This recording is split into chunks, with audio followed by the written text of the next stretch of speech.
So hello everyone, welcome back. Let's start question number 15. It says a thick spherical shell carries a surface charge density, volume charge density as rho is equal to k by r square in the region r greater than a and r less than equal to b. We have to find the electric field in three regions: r less than a, r greater than a and less than b, and r greater than b. So, and we have also said to plot the E as a function of R for the case B is equal to 2A. So, let's continue.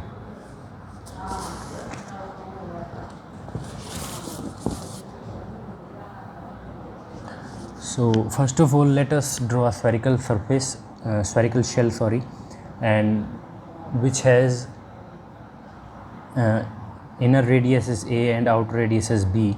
We have considered a small Gaussian surface between them, and as rho is given as k by r square, and in the region this. So electric field, let us use a simple concept for first part.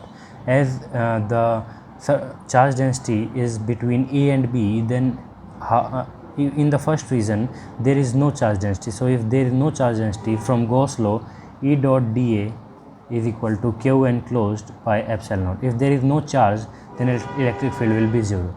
So this is simply the question number first part of question number 15. Now let's get to the second part. It says that electric field in this region means this Gaussian, we have to consider a Gaussian surface between them.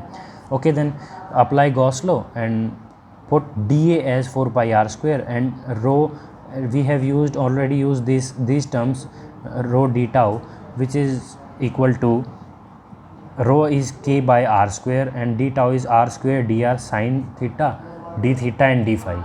All right. So now we can cancel 4 pi with 4 pi, and we have to carefully use the limits of dr.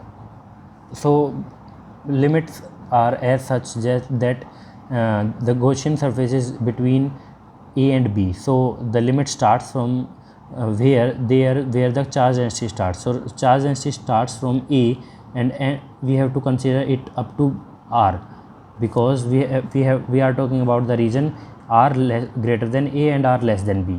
So that's why the limit is from A to R. All right. So the electric field comes out to be k r minus a upon epsilon naught r square.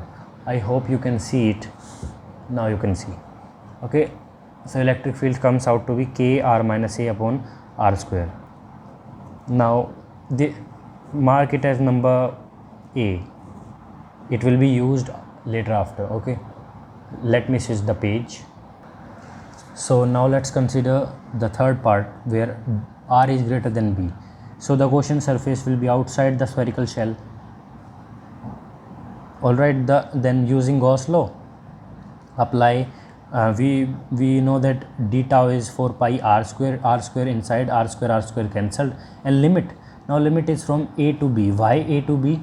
Because the spherical shell has charge density only in between them, and outside the spherical shell there is no charge density. Inside the spherical shell there is no charge density. So that's why from A to B and k by r square into r square dr.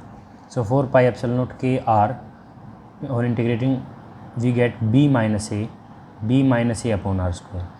Now the question also says that calculate draw the graph. So for graph, taking A here, which came from the second result E, and differentiating with respect to r. So on differentiating and putting this equal to 0, we get r is equal to 2a.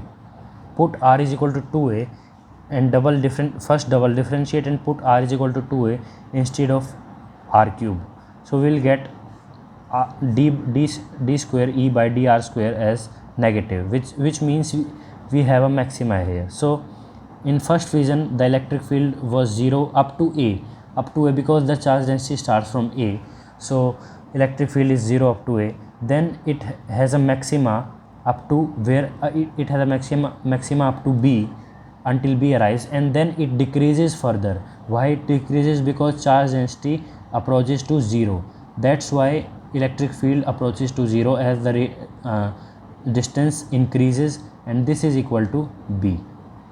So we have a maxima at B, and electric field is 0 from origin to A. This is A. All right. So that's all for question number 15.